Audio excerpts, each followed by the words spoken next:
We're here. I have a camera angle that works. That's basically the borderline recipe for success that I need. I realize that looking at the camera right now, it's very far away, but it gets more of my keyboard in the shot. So I think through the power of cropping, it's going to help kind of frame things a little bit.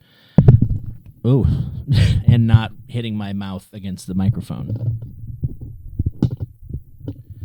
But it's been a while.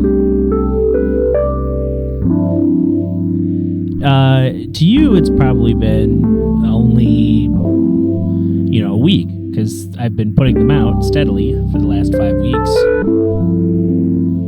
But my last recorded episode, as you probably heard in the intro, was recorded a little over a month ago.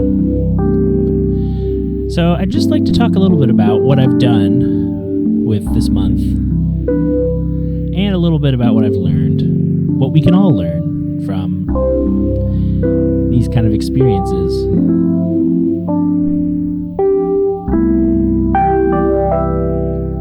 So, the last month, I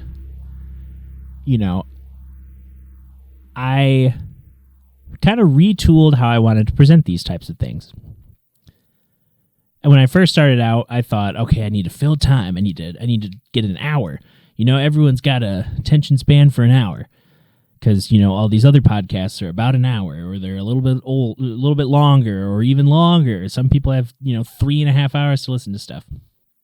But it wasn't feeling right, because the point of improvising is, to keep generating ideas, to keep generating momentum. And I was feeling like with this format, there's not a lot of momentum. It's tricky. It's tricky to balance that on and off.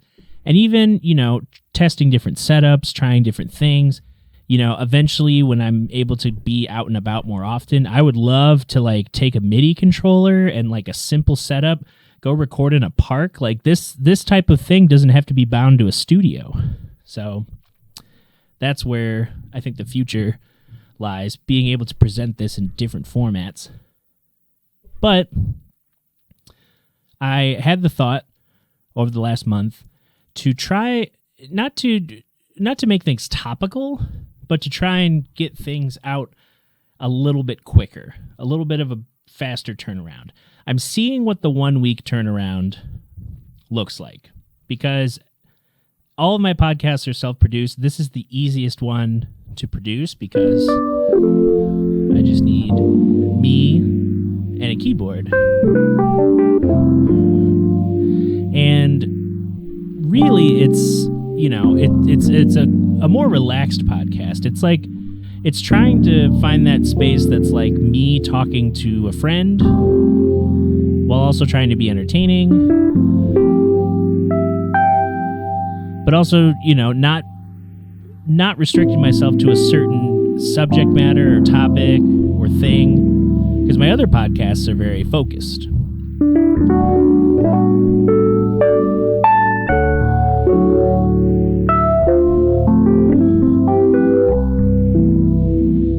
So I don't want to, keep myself in some kind of, this is how each podcast has to be.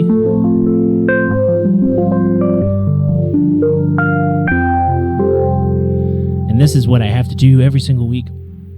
But I'm seeing what the 1 week turnaround looks like. If it's a 2 week turnaround and patrons get stuff early, hey, that's even better. Because I think, consistency is key, but also being inspired is key. I don't want to put out something that feels half-baked, even though the point of this podcast is to kind of explore. It's meant to be an exploration. What is this podcast? What is a podcast supposed to be? I've heard so many different examples. And I've wanted to take on the challenge of people like Mark Rebele, Reggie Watts, people who can get on a stage with a little bit of equipment and 1,000% themselves and just do. They do things. They're not thinking of like, does this play to the mat? Like, does this? No, they're just going, I like to goof around with tech and loops, and I know a lot of different styles. Like, the reason why those two can do what they do is because they don't sit there, at least I don't think they do. They don't sit there going like,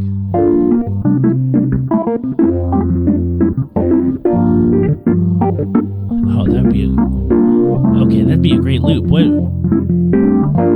All right, let's record some vocal. Like, no, they're going like, all right, I started singing. Now we'll do something else.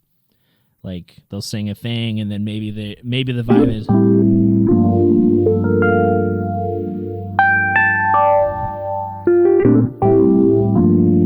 like, that's very easy to build off of. You just, throw on like a,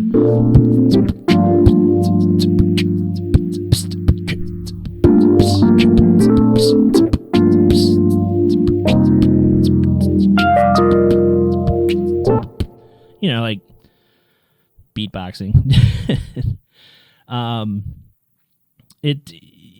They could just do whatever, Mark Rebele sees flamingos and makes like this dirty, like this like super heavy song.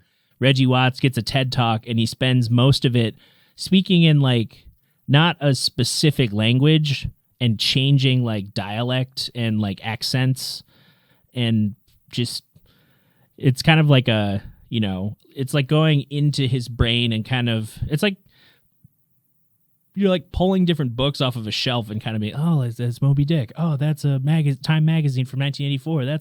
Like, it's all different stuff flying at you, and then you just kind of have to deal with it.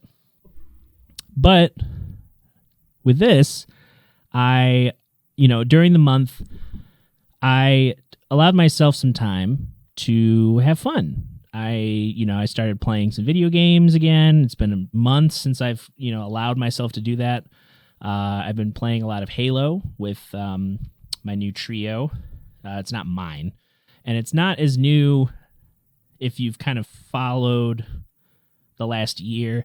It's new in the sense that we put out an album under the bass player's name, Ian Thompson, and then our mutual friend Nathan Coles, who rounds out the trio. We did the album and we liked working together after, doing some gigs here and there together. And we wanted to make an album and have an official group name. So the group is Normal Mode, and you can find us on, Facebook, Instagram, all that. But the music's very like, it's, at least with this album, it's very, a blend of like lo-fi, jazz, a little bit of improvisatory stuff, a lot of just like grooves, relaxed stuff. There's a mix of different, ambient environments, around certain rhythmic stuff. It's fun. But we were also playing video games together because that seemed like the natural arc was to play more games. We found out that we all had a system that could do cross-play with Xbox. So we we've been taking advantage of that. But that is all to say that, I allowed myself to take some time to enjoy the start of 2021, because it's, the end of the year is always like, you're pushing. You're trying to, at least for me, it's like you're trying to get the last bit of things in. You're trying to get the last things ready to go, because there's some sort of like weird finality with the end of a year where you're like, you know what, I can't do 2020 again. Like, did I do enough? Did I do things I wanted to do? And I made this reflection video that, it showed that even with supposedly our entire industry as musicians shut down, I was able to do a little writing for, album reviews for my site and for, publications like Local Spins. I was able to do a lot of recording, whether it was at Third Coast or remote. I was able to do a lot of like social media stuff. I'm digging in. I just, started on TikTok. I'm digging into like the fun aspects of being creative on these types of platforms. So, 2020, a year where it felt like nothing happened. A lot of things happened, and there were very specific things that I could reflect back to, because most days that weren't, oh, I'm just at my house, being safe. It was like, oh, I'm, making sure that I'm being safe in all the other things I'm doing, so that, opened up more possibilities to collaborate and to, feel like people that I was working with, people that I was working with. That's why I stopped. I'm like, I don't think that's proper grammar. People that I were working with. Working with musicians, I felt comfortable, and that's opened up kind of a new avenue of me as being able to do a lot more remote work and do a lot more things like this, where I can sit down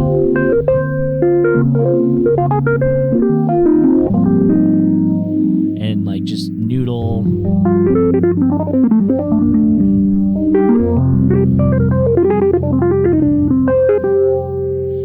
Like these are little micro moments in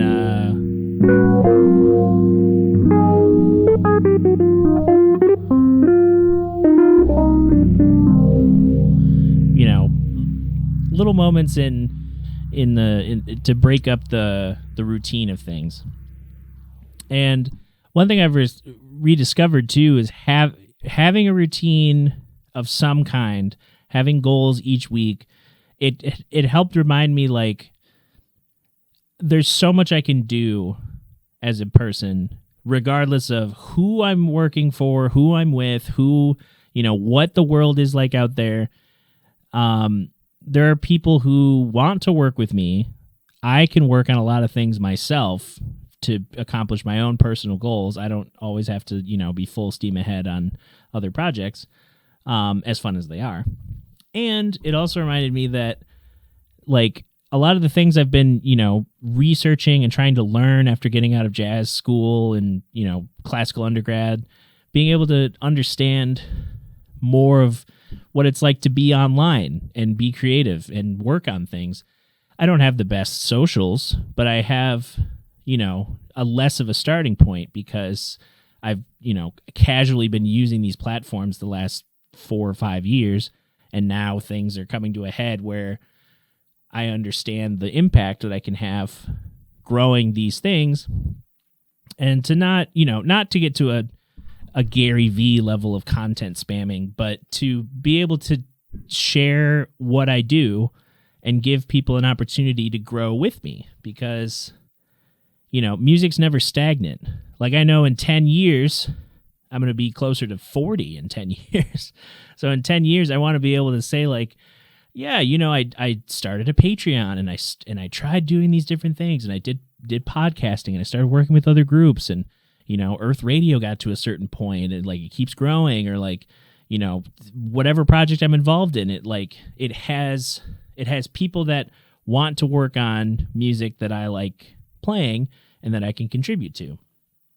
So that there's a lot of that reflection in that last month. Also trying to make my room a little bit more comfortable. Got new bedding, got a new pillow that's been so good. I've never dreamed so much as I have with this new pillow. Like, it offers, like, comfort, but it's supportive, because the thing that sold me on this pillow from this company called the Pillow Cube, it wasn't their advertisements. It was I was curious. I went to their website. The phrase that they made a pillow for people who move in their sleep, which I do. I like to, adjust, turn over, lay on my back, turn over. Also made for people with big heads. And with all this hair in my head, that is like, the finding a pillow that's comfortable is so hard. I've definitely slept on a lot more uncomfortable things than comfortable. I had the same mattress from when I was a kid up until I left my parents' house, which was like 2016.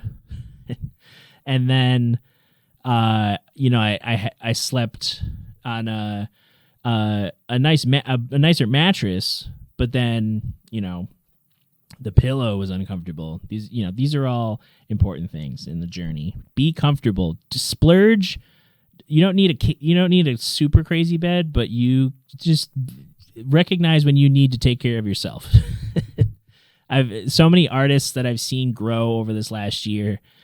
They've, I think of a guy like AJ Hall, killer drummer, toured all over the world with different artists.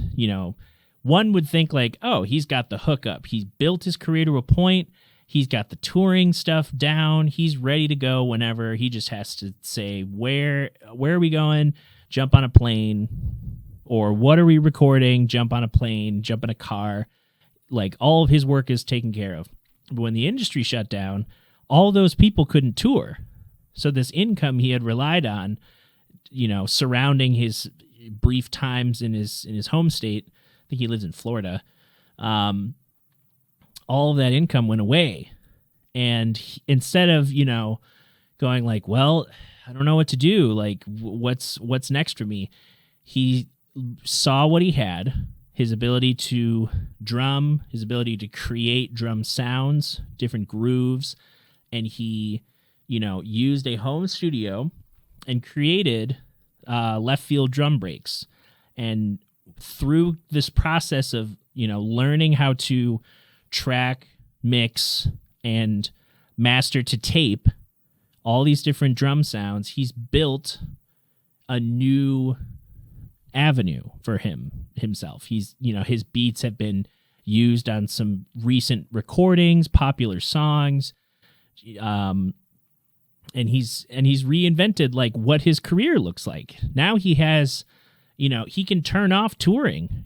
And just, be at home with his family, do more things locally. He can travel more regionally. He can take a vacation. He could take a vacation and work somewhere for 2 weeks. Like, if he takes a vacation, he's like, oh, I got a buddy in Italy who's got a nice, drum room or something. Like, he could just go hang out with them, record, and do like, this is left field drum breaks live from Italy, and like, spend a couple days tracking drums and then spending time at home mixing and mastering to tape. Like, it's crazy.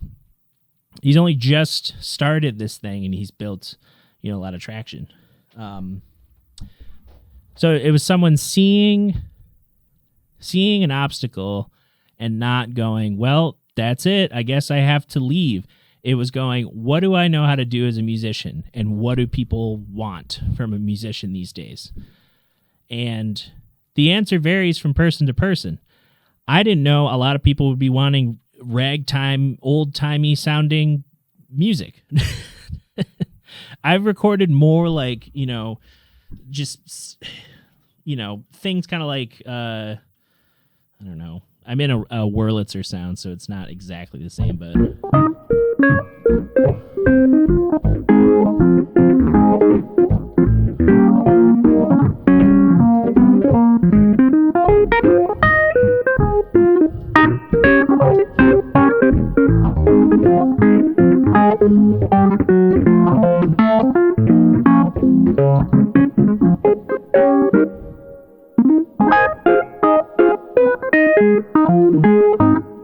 I messed up the form a little bit, but it's kind of like a Maple Leaf Rag sounding thing.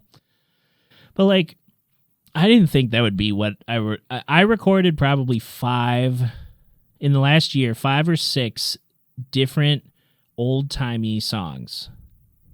and I don't even consider myself an expert in that thing. I know how to do a little bit of stride. I know how to like read changes and kind of do a baseline, something simple that like hits the right changes, and I have to, get comfortable with it a little bit, but I never thought I'd be doing that. And 6 isn't, in the grand scheme, isn't a ton, but like when you've done all these different types of recording and suddenly it's like every other project I get is something related. I just did something this past weekend. I did like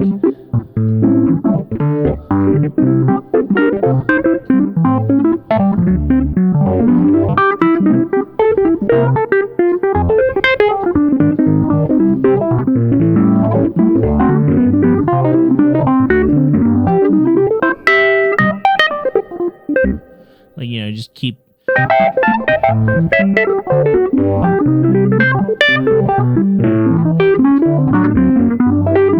raising up a little bit.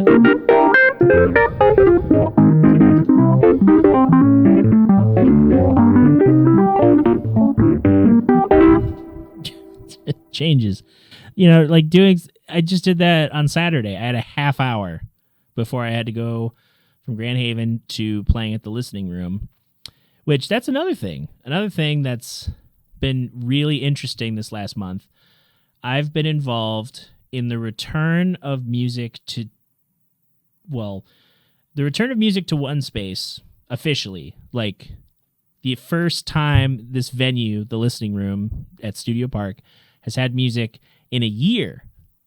And I was told that by the talent buyer, Quinn Matthews. He was like, yeah, our last show was Ladysmith Black Mumbazo, and that was March of 2020. And we haven't done music in this space since. It was the first time they were trying this concept out of like making the venue into a dining experience, spreading tables out, 25% capacity of the room. And, they have a Steinway that's a beautiful Steinway that is available to performers. So they just plopped the Steinway up on the stage, and I did 2 sets Saturday and then Valentine's Day. So I'm recording this the Monday after Valentine's Day. So just to give, if I didn't clarify the timeline.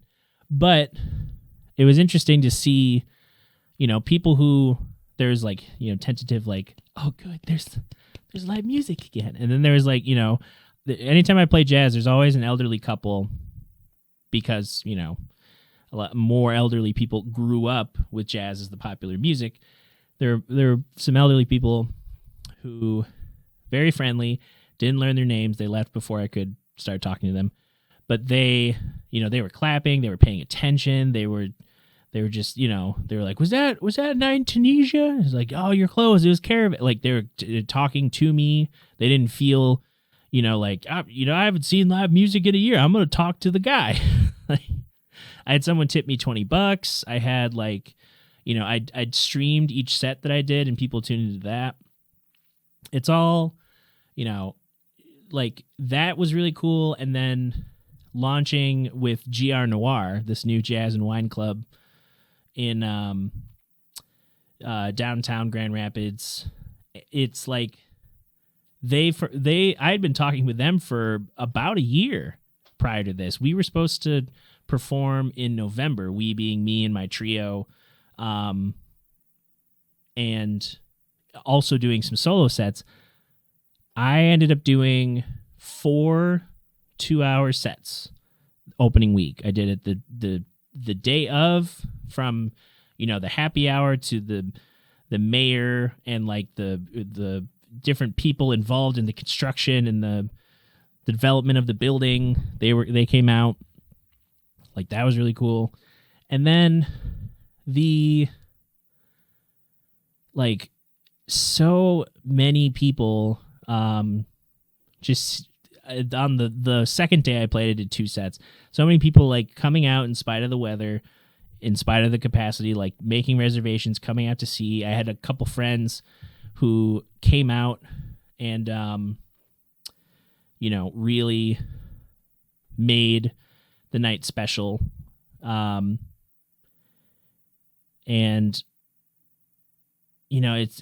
just thinking about like the fact that I hadn't played a live gig that wasn't streamed since October, because I would sneak in some outdoor gigs, but not a lot of them. Like October, I think we had 2 with Earth Radio. So it was cool to not just have like my Sunday streams and just, like doing something like this where it's like, oh, I'm playing a song.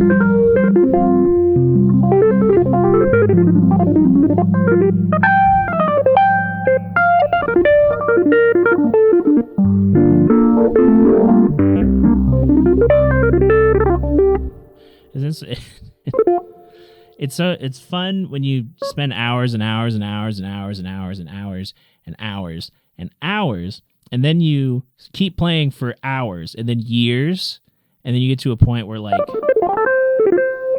you can just quickly fire off. And I could always play it cleaner. Like there's not me going like C A F G not F. You see, if I had to think about it, I wouldn't get them right. C A G F D. It's emotion.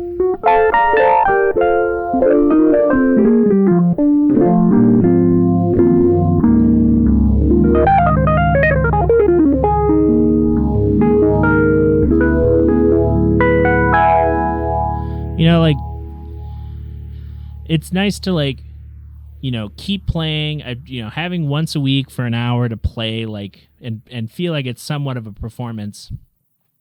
It helped me feel like I was still doing some live music stuff. I've been doing it since December. And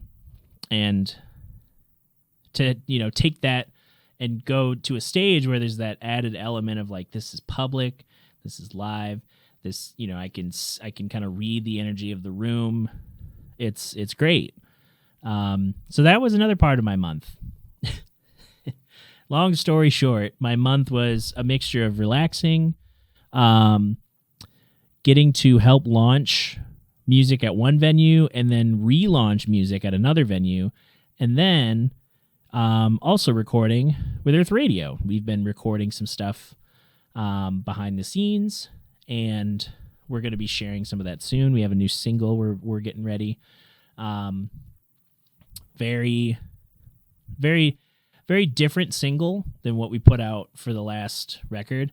But I will remind you that under no circumstances an artist does not owe you much.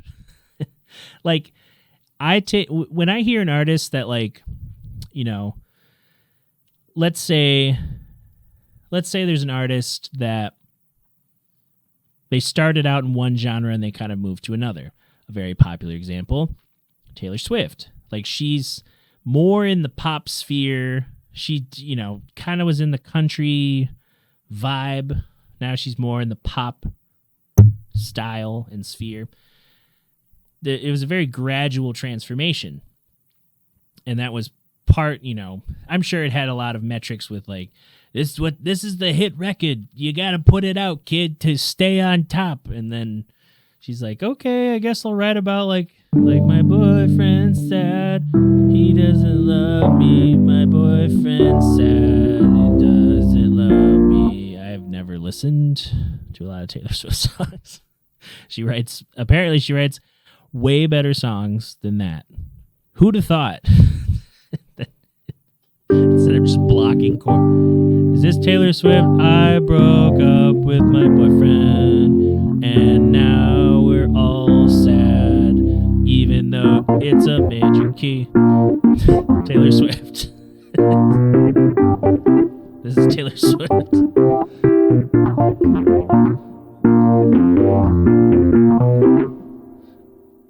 It's like Taylor Swift from like the 60s. You just need like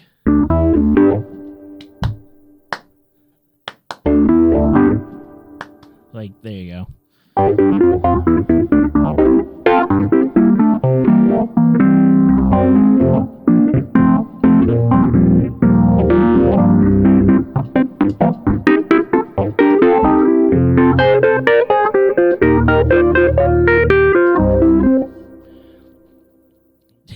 It's not Taylor Swift, but I don't know. Artists that have been around long enough, there's times where they transform into certain things. And with Earth Radio, the speed at which we move is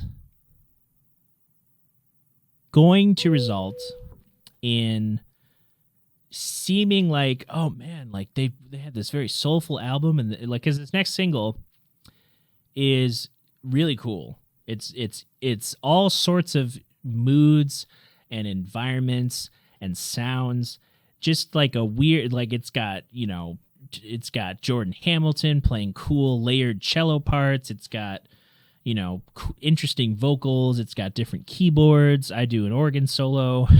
Like I never really play organ. We've got all different types of percussion-y type things. It shifts genres, but it fits together cohesively as a reflection of the past year. It's got dark moments, it's got hopeful moments, it's got funky moments, it's got very emotionally charged moments. And that process, funny enough, as much as we were working on songs during the fall, which we had some songs from those sessions, we stopped doing them in November around Thanksgiving, and we haven't really met together as a full band really since then. I mean, the most the band has gotten together has been, we had a session last week where Hannah showed up, and it was Hannah, Madison, me, and Justin Abdeck. And we were all working on mixing notes and all these different things. So that was cool. And the single was 3 weeks of pre-production after being shown it initially. And then we took it into the studio. We had parts, ideas for parts. We had the song, thought out, ready to record. Kevin is very capable, more than capable, very quick engineer. So he's able to on the fly, if we notice something like, oh, let's try this, let's change that, let's add this thing. He's right on it. And so all this to say, in the last month, it's been a lot of stepping back. I've been putting out the podcast episodes kind of as they come. Life is a Piano's every couple weeks. I'm trying that out because there's not as many episodes. Mitten Backstage is weekly on Fridays. The Dr. Snedeker podcast, as you've been viewing, has been on Sundays. So I want to play around with length in terms of how long these things are, because I don't want to have you sit there just waiting for me to get to the point. It's like I probably, just talking off the top of my head, I probably makes the point pretty early on, and then I just kind of extrapolate on it a little bit. And sometimes that with an improvised thing, that's all you need. If I'm doing a bluesy solo, I don't know,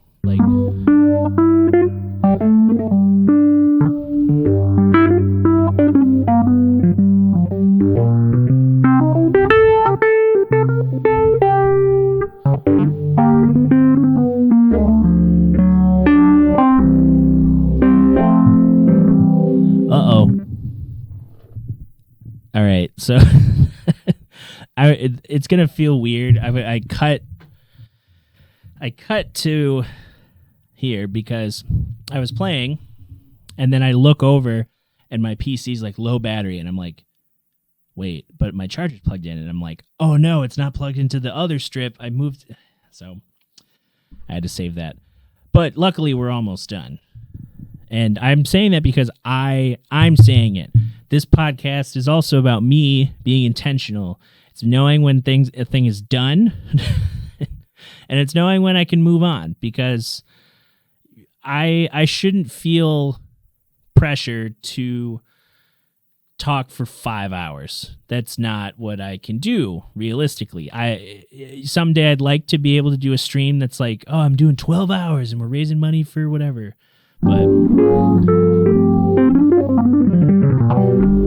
what I was saying, If I'm doing a bluesy solo,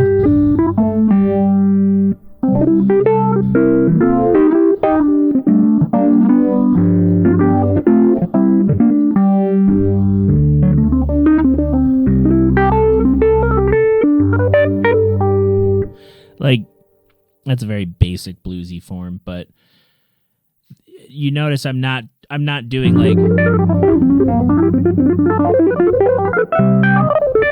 like just trying to fill space.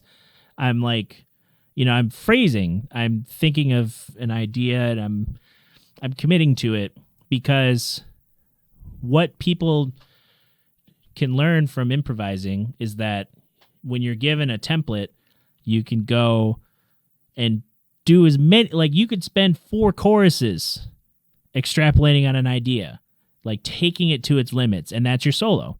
You could spend 2 choruses doing something tasteful and memorable. Like you don't have to like, I'm going to do 15 choruses. Like, there's a time and place for that. There's definitely people who can do that for a long time. I've definitely stretched a song to 15 minutes. Because I just kind of sit there and like, oh, what else can I add?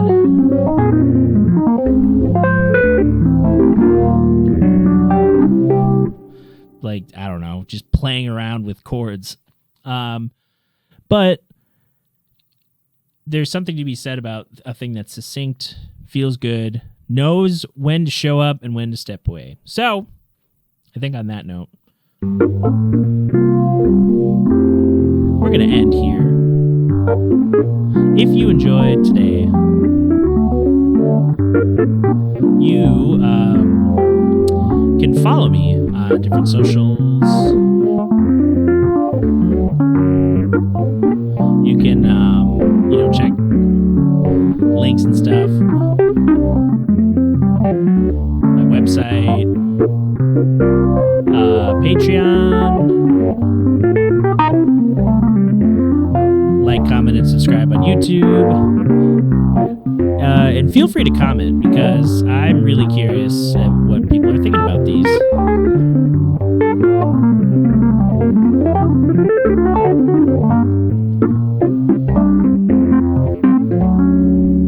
But for now, I leave you to your week. See you next week for more something.